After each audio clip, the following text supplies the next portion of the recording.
beira do dia do juízo. Versão brasileira. Herbert Richards. Estamos todos vivendo sob uma nuvem. A chance que pela guerra, o terror, o acidente, podemos morrer em um holocausto nuclear. Sabemos como ele é, porque uma vez realmente aconteceu. Porém, eles nunca souberam o que os atingiu. No verão de 1945, o Japão ainda lutava a Segunda Guerra. Mas ela não havia tocado o povo de Hiroshima. Subitamente, às 8h16 da manhã, foram cegados por um flash de luz e depois desapareceram.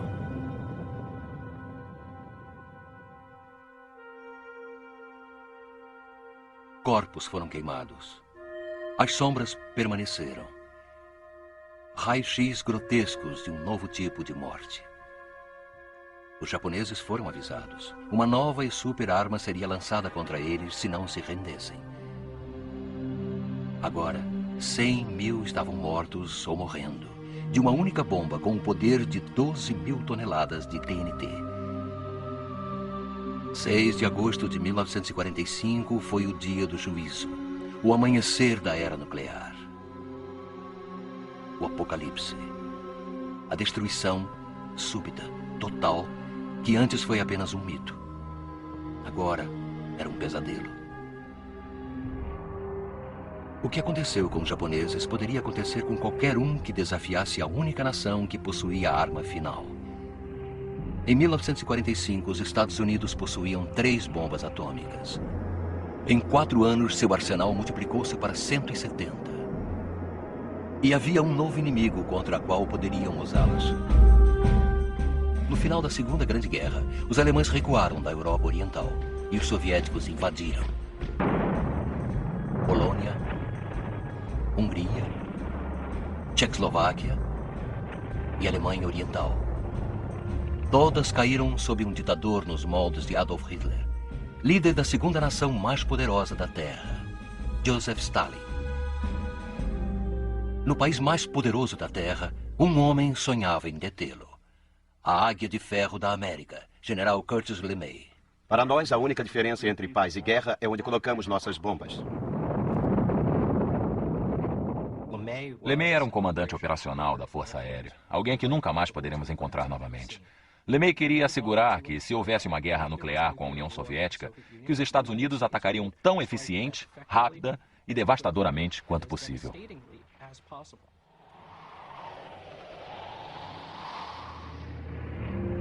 O arsenal nuclear americano era controlado pelo Comando Estratégico do Ar da Força Aérea, ou SAC, porque a única maneira de levar uma bomba atômica até seu alvo era lançando de um avião. E o chefe da SAC era Curtis LeMay. Nós sabíamos que LeMay era um daqueles que sempre estaria pronto para atacar a União Soviética. Então, quando se tornou o mais alto comandante das forças estratégicas, ele foi seriamente considerado um inimigo.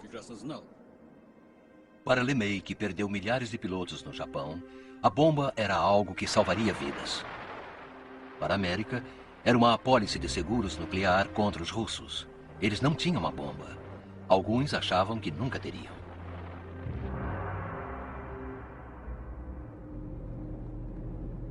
No dia 19 de setembro de 1949, um dos homens mais poderosos da América não tinha qualquer preocupação no mundo. David Leonthal, chefe da Comissão de Energia Atômica, estava de férias em Massachusetts, em Martha's Vineyard. Quando ele e sua esposa voltaram de uma festa naquela noite, um homem os parou na estrada. Era o general da Força Aérea James McCormick. Preciso falar com o senhor. Debruçado sobre um lampião a querosene, McCormick fez seu relatório à meia-noite. Lilienthal mais tarde chamaria de uma grande caixa de problemas. Quando finalmente foi para a cama, sua esposa perguntou o que estava errado. Ele simplesmente respondeu, uma daquelas coisas. Na tarde seguinte, às 3h45, Lilienthal deu a notícia ao presidente Harry Truman. A Força Aérea havia detectado radioatividade 20 vezes o normal perto da península Kamchatka, na Rússia. Truman balançou a cabeça e perguntou, tem certeza? Tem certeza? Joseph Stalin tinha a bomba. Kurtz LeMay sabia o que fazer sobre isso. À menor provocação, ele destruiria a União Soviética da face da Terra. LeMay acreditava fortemente que deveria usar a força se soasse o alarme. E dizia isso claramente. Ele é a pessoa que você adoraria odiar. Para Truman, um ataque surpresa contra os soviéticos seria tão desprezível quanto o ataque japonês a Pearl Harbor. Ele se recusou. Só há uma coisa pior do que uma nação tendo uma bomba atômica. São duas nações tendo a bomba, declarou um físico americano. Os Estados Unidos e a União Soviética estavam engajados em um novo tipo de conflito, um empate nuclear, chamado de Guerra Fria. Todos nós vivíamos uma vida muito tensa. Acho que os americanos tinham uma vida tensa também. Aqui, na União Soviética, nós estávamos nos preparando para a guerra nuclear. Estávamos bem felizes com o fato de que a América tinha medo de nós, mas ficávamos de olho neles e era um bom jogo a se fazer.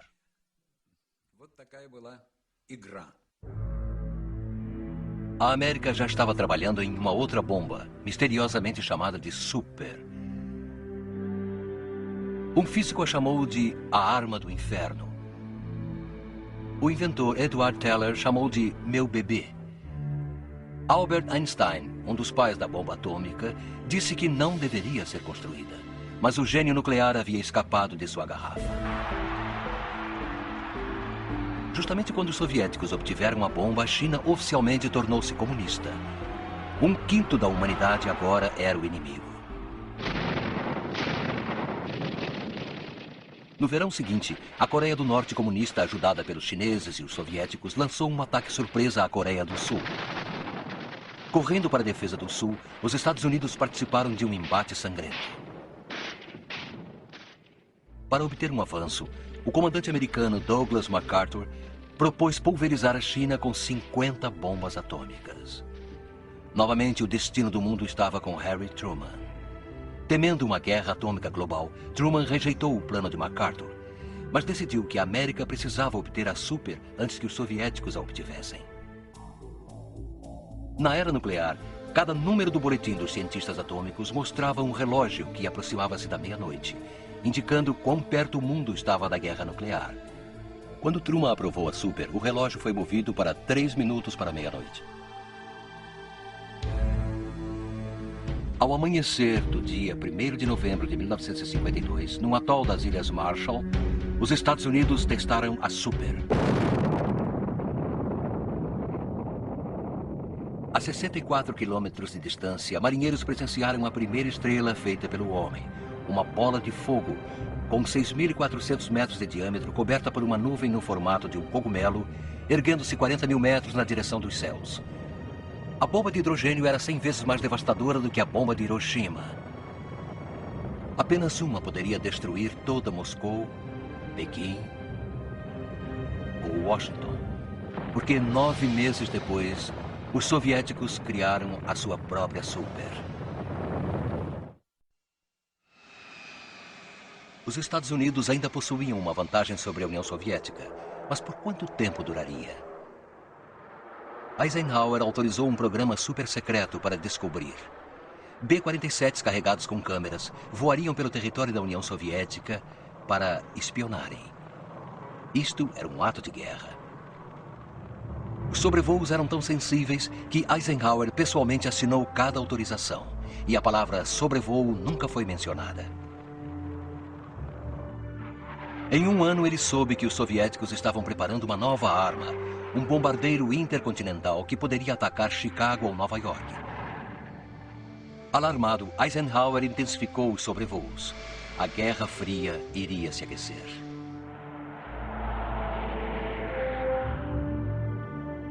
Na manhã de 8 de maio de 1954, o comandante Hall Austin partiu de uma base aérea britânica em uma missão super secreta. 2 outros aviões o acompanharam. Todos os 3 tinham ordens para voar para o norte da Finlândia. Porém, a tripulação de Austin tinha ordens para continuarem sozinhos. Eu me lembro de perguntar, bom, cadê o resto do nosso pessoal? Nós vamos sozinhos? Sim. Os outros 2 aviões iriam fazer a volta em um ponto, 160 quilômetros ao norte de Murmansk, e fariam o caminho de volta para Fairford. E só você vai continuar para o sul. 960 quilômetros ao sul, dentro do espaço aéreo soviético, para fotografar 9 campos aéreos e descobrir o tamanho exato da frota de bombardeiros soviéticos. Uma missão tão secreta que só foi revelada em 1995. Austin sabia que os soviéticos poderiam vê-lo, mas não poderiam tocá-lo. O RB-47 voava mais alto do que qualquer caça soviético. Os russos viram Austin assim que cruzou a fronteira e nem precisaram do radar. Todas as turbinas começam a lançar aquele branco, mas não é fumaça, é só vapor. Tudo o que tinham a fazer era olhar para cima e nos ver entrando na Rússia. Então, subitamente, apareceram caças voando tão alto quanto Austin. MiG-17 soviéticos, último modelo. Não sei de alguém que não diria que estaria morrendo de medo exatamente naquele momento. Porque todos nós estávamos. Depois que aqueles caças apareceram, ficamos um pouco nervosos. Inexplicavelmente, os MiGs se afastaram. Mas um segundo esquadrão apareceu e fez mais do que apenas observar. Eu vi balas traçantes acima e abaixo do avião, então não havia dúvida de que eles estavam querendo realmente nos derrubar. As metralhadoras de trás de Austin eram guiadas pelo radar, a única maneira de acertar um MiG. E então o radar pifou. Me senti quase como White Earp, porque tinha que olhar os caças se aproximando e mover as armas. Ocasionalmente elas eram acionadas e mais algumas balas eram disparadas. As armas emperraram, mas as poucas balas que Carl Holt disparou assustaram os MiGs e, provavelmente, salvaram suas vidas.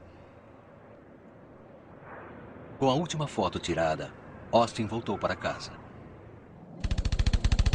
Mas ao girar, o MiG finalmente conseguiu acertá-lo.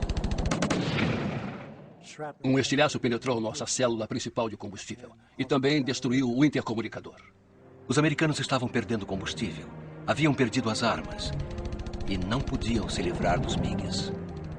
Finlândia, Suécia, perto do espaço aéreo britânico, finalmente desistiram. Voando com uma asa cortada, os americanos chegaram à costa em segurança. Quando aterrissamos e estacionamos, havia provavelmente 50 pessoas paradas esperando, querendo saber o que tinha acontecido, onde estávamos e tudo. Claro que não podíamos dizer onde estivemos. Eles podiam ver o que tinha acontecido. Tínhamos um buraco enorme na asa do avião. Pouco depois do voo de Austin, Eisenhower aprovou o projeto Aquaton, um programa super secreto para desenvolver um avião espião que nenhum caça soviético poderia tocar. Aquele avião voaria para um ninho de vespas. No dia 30 de abril de 1960, pouco depois das 8 da noite, Eisenhower pegou o telefone e emitiu uma única ordem para um campo aéreo americano escondido do outro lado do mundo. Minutos mais tarde, no Paquistão, um piloto da Agência Central de Inteligência chamado Francis Gary Powers decolou para a viagem mais longa da sua vida. Uma missão de espionagem de 4.800 quilômetros sobre toda a União Soviética.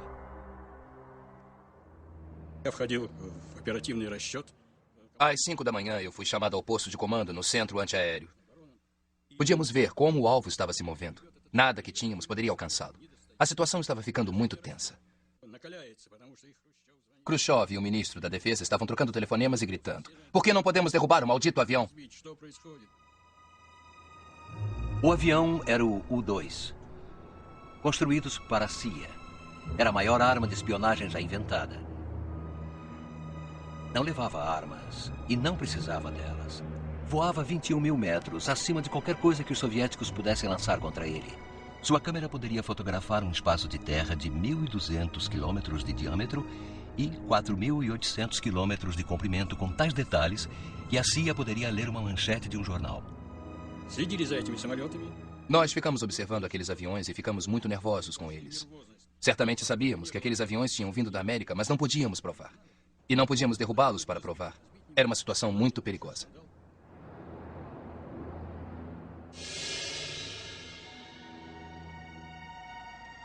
Eisenhower havia usado o primeiro U-2 para saber se os soviéticos estavam adiantados quanto aos bombardeiros. Não estavam. Estavam frente a algo ainda mais assustador. No outono de 1957, uma esfera do tamanho de uma bola de praia passava pela órbita da Terra a cada 96 minutos. E todos, com um bom par de binóculos, podiam vê-la. Era o primeiro satélite da humanidade, o Sputnik. O Sputnik em si era inofensivo, mas o mesmo míssil que havia lançado no espaço poderia lançar uma bomba de hidrogênio sobre Washington. Era um ICBM, um míssil balístico intercontinental. E os Estados Unidos, a nação mais criativa da Terra, não possuíam. Os russos ficaram extasiados. O mundo ficou surpreso. A América correu para acompanhá-los. Uma comissão presidencial secretamente incentivou a criação de abrigos antibombas para proteger cada americano. Eisenhower rejeitou a ideia, por ser cara demais. Mas, se a guerra ocorresse, admitiu que não haveria escavadeiras suficientes para retirar os corpos das ruas. 15 meses após o Sputnik, os Estados Unidos lançaram seu primeiro ICBM, Atlas. A corrida armamentista entrou na era dos mísseis. Se os Estados Unidos estavam vencendo esta corrida, esta seria a missão de Francis Gary Powers. A 1/3 do espaço aéreo da União Soviética, a única turbina de Powers engasgou no ar. Para reativá-la, ele desceu o avião para onde o oxigênio era mais abundante. 15 mil metros, 12 mil metros, 9 mil metros.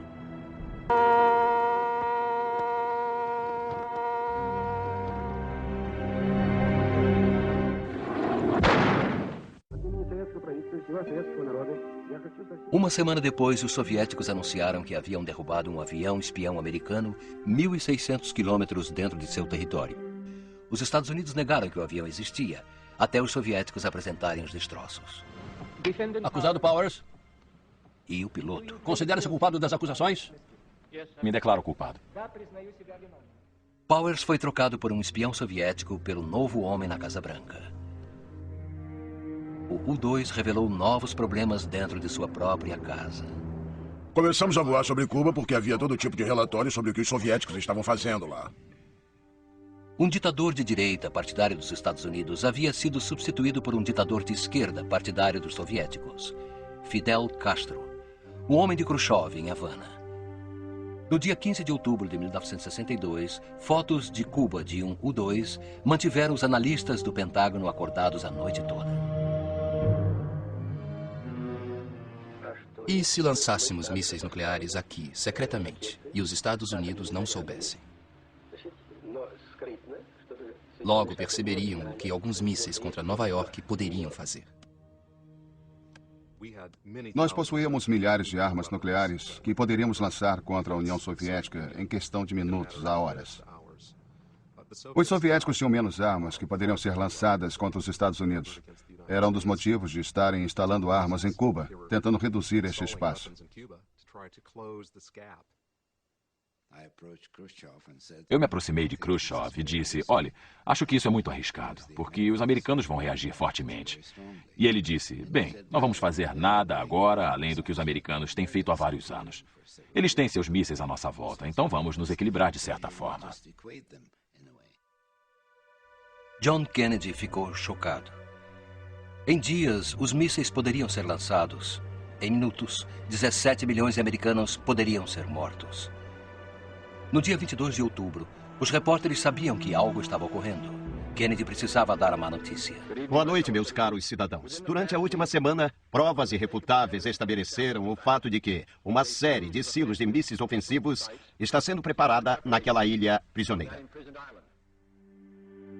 Kennedy anunciou que todos os navios soviéticos indo para Cuba seriam detidos e vasculhados para ver se tinham armas. Qualquer navio que se recusasse seria afundado.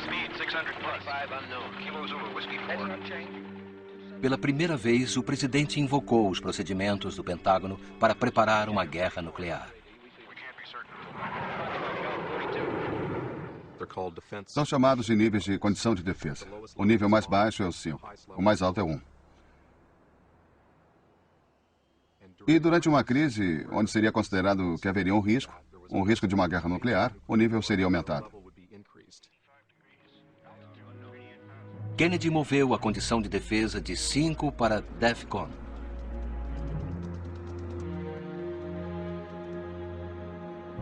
B-52, levando armas nucleares, voaram para pontos estratégicos fora da União Soviética.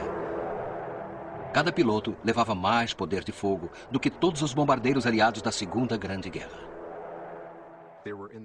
Eles ficaram no ar durante 24 horas sem parar, o que é uma operação muito estressante para ser mantida. As pessoas ficam cansadas. Elas começam a ter alucinações após períodos de 24 ou 48 horas sem dormir. Caças americanos, patrulhando o bloqueio em torno de Cuba, tinham também as bombas nucleares. Em combate, o poder de disparo é decisão do piloto.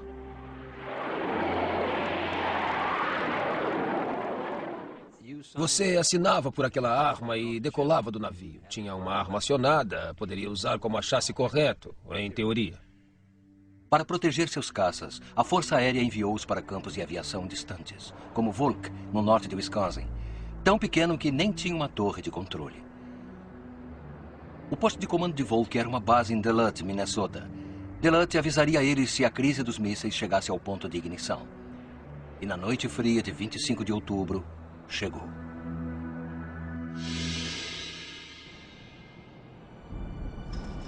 Um sabotador estava se infiltrando na base Duluth. Sari, quem está aí? O aviso do sentinela não foi respondido. Sari ou eu atiro? Stor 7, responda, câmbio. Era o momento. Tem gente pulando a cerca e tiros foram disparados, câmbio. Os russos estavam chegando. 480 quilômetros de distância no campo Volk. Pilotos de caça acordaram com a sirene da guerra nuclear. Foi um despertar bem rude, para dizer o mínimo, porque haviam nos dito que não haveria qualquer simulação. Era realmente sério. Nós íamos ser lançados de lá no meio da noite, com bombas nucleares a bordo. De volta a Duluth, o sentinela aproxima-se do sabotador.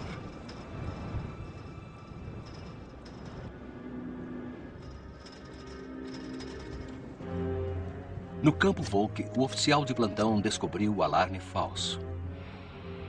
Porém, não poderia chamar os caças de volta. Volk não tinha uma torre de controle. No último segundo, os faróis de um caminhão subitamente surgiram na pista. Foi o pensamento rápido do oficial de plantão. Normalmente eu ficava ansioso para partir, mas naquele caso em particular eu não me sentia incomodado pelo fato de que fizemos a volta e fomos para casa. Um ataque nuclear foi evitado no último segundo, mas não foi o último fiasco de parar o coração na crise dos mísseis cubanos.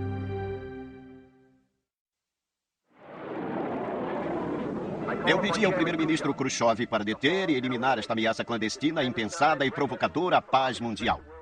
No dia 26 de outubro de 1962, a crise dos mísseis cubanos chegou ao 11º dia. E o mundo ainda prendia a respiração. Em Washington, o secretário de Defesa Robert McNamara preparava-se para invadir Cuba. Calculava que 18 mil homens poderiam ser feridos ou mortos. Para salvar vidas americanas, alguns dos conselheiros de Kennedy propuseram destruir os mísseis com o chamado ataque cirúrgico. A reunião foi secretamente gravada. As fitas só foram liberadas em 1996. Se entrarmos e os destruirmos com um ataque aéreo rápido, haverá uma represália da União Soviética. Sempre haverá. O que me deixa apenas uma alternativa, que é lançar as armas nucleares, o que não chega a ser uma alternativa. Na era nuclear, a coibição para um ataque surpresa é a ameaça de um contra-ataque. Mas, para contra-atacar, precisa de aviso das bombas que se aproximam. O tempo de aviso é crítico. Ele dá tempo para decolar seus aviões e matar o outro cara antes que cause muitos danos. Ele pode dar o primeiro tiro, mas o que ele causa é um ataque de retaliação que vai ser decisivo. Normalmente, o Pentágono teria um aviso de 30 minutos. Mas agora, os mísseis soviéticos estavam a 144 quilômetros de Key West. No dia 26 de outubro, uma estação de radar em Morristown, Nova Jersey, estava escaneando os céus sobre Cuba. Major, acho que é melhor dar uma olhada nisso. Subitamente, Morristown captou um míssil. O que tem aí? Parecia o primeiro disparo da Terceira Guerra Mundial. Antes da crise dos mísseis cubanos, o radar americano estava direcionado apenas para o Polo Norte, na direção da Rússia.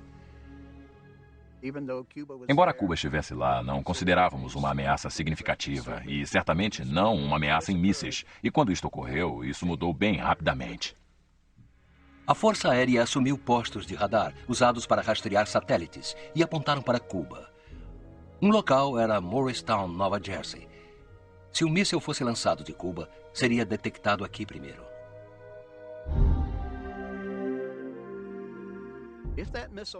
Se aquele míssil vai de Cuba para Washington, são provavelmente 10 minutos até o impacto.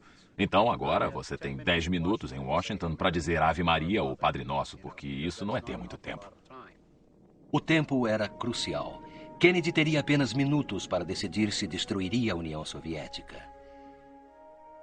O computador precisava de 30 segundos para calcular o alvo dos mísseis. 30 segundos, neste caso, parece um tempo bem longo. Finalmente, o curso estava claro. Estava indo para o mar. O míssil foi disparado da base Patrick da Força Aérea na Flórida. Em meio ao maior alerta na história americana, a Força Aérea estava realizando um teste de rotina e nem havia avisado Morristown. Como resultado deste evento, isso foi corrigido, e rapidamente. Mas Morristown não era a única estação vigiando os céus. Aquele lançamento poderia facilmente ter sido monitorado pela União Soviética e poderia ter sido interpretado como o início de um súbito ataque nuclear americano. Estávamos aguardando em estado de alerta máximo. Havia momentos quando sentíamos que, se precisássemos, entraríamos em segundos. Se o míssil Titan tivesse parecido aos soviéticos como um ataque surpresa, a guerra nuclear teria começado no dia 26 de outubro de 1962. Quais eram os riscos que aquelas forças pudessem ser usadas sem a permissão deles?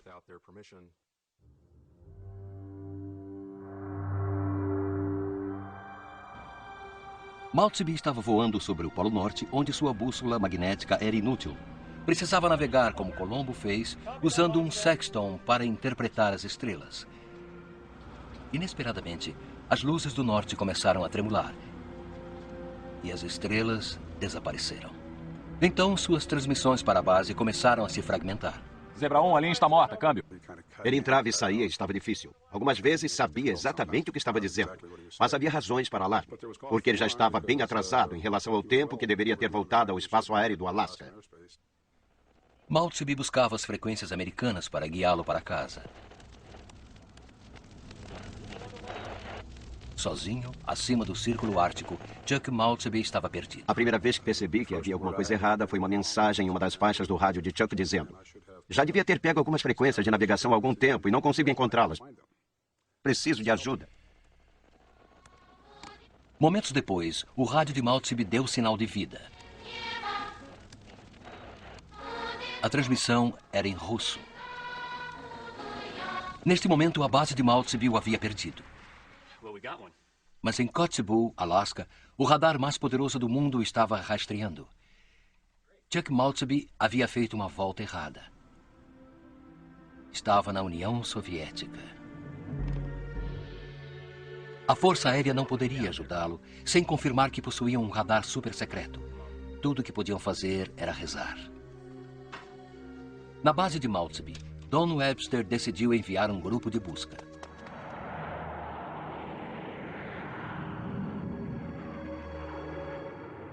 Duas horas mais tarde, ainda não haviam encontrado Maltby. Estavam com pouco combustível e voltando para casa na direção do sol nascente.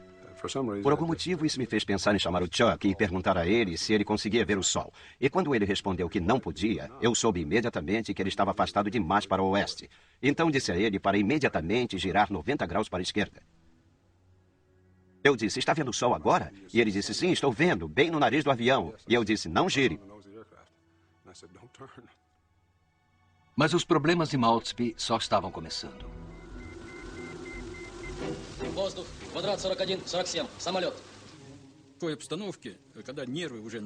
Neste tipo de situação, quando se está muito nervoso, Você vê o alvo e então questiona se deve derrubá-lo ou não.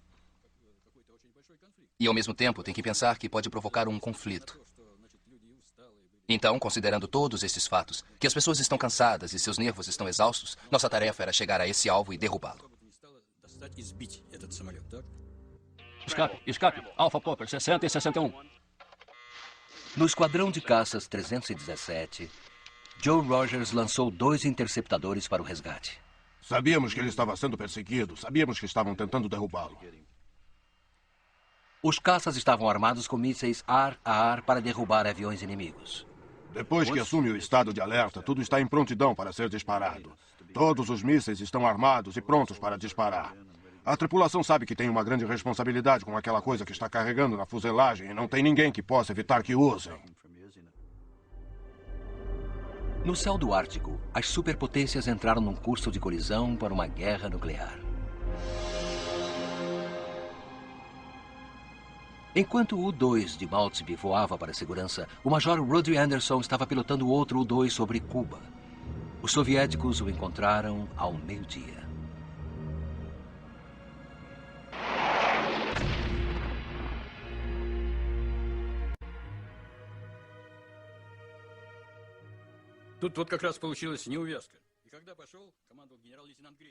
Foi um engano cometido numa situação esquisita. Um tenente-general viu o avião e não sabia o que fazer. Então deu a ordem para derrubá-lo. E quando o derrubaram, Moscou ficou chocado. O Pentágono queria que o presidente Kennedy retaliasse. Robert Kennedy me procurou e disse: Senhor embaixador, o presidente acabou de receber a informação que os cubanos derrubaram um dos nossos aviões de reconhecimento. Nossos generais exigem que seja fogo contra fogo. Temos muitos aviões, caças e poderiam realmente destruir todos os seus mísseis.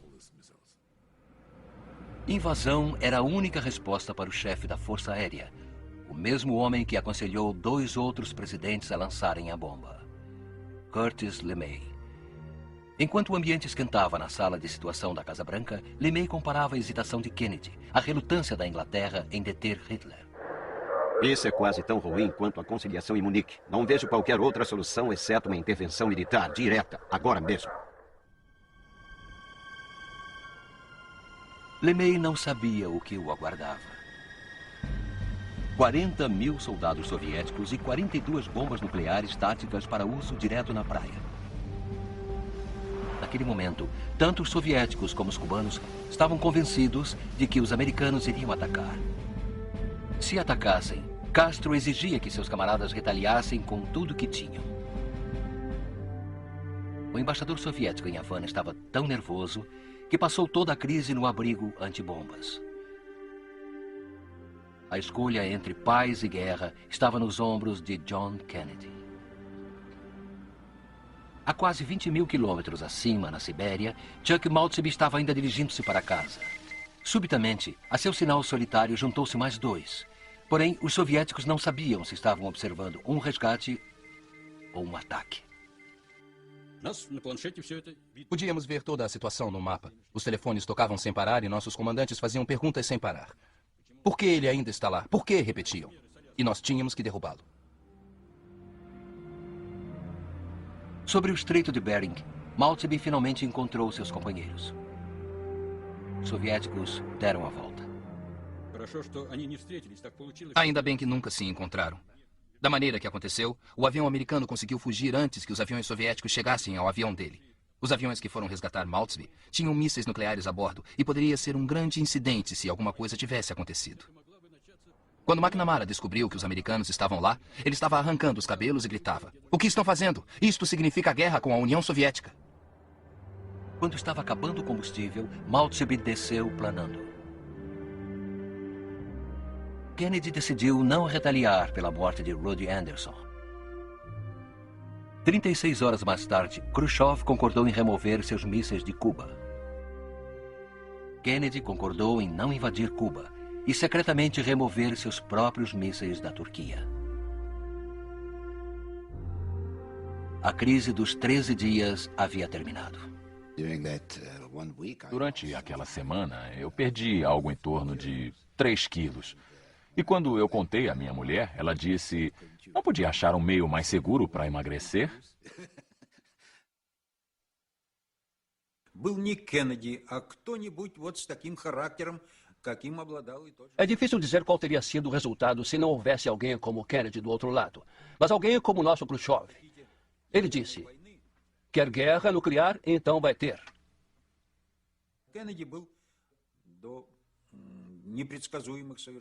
Kennedy era um homem bastante calmo e equilibrado. E ele conseguiu apagar o fogo que teria destruído tudo o que havia. Porém, nem mesmo Kennedy tinha todos os fatos. Desta vez, os Estados Unidos estava melhor sem saber. Eles se prepararam para a guerra e não vimos. Nosso aparato de inteligência não detectou quase nada que os russos estavam fazendo durante a crise dos mísseis cubanos.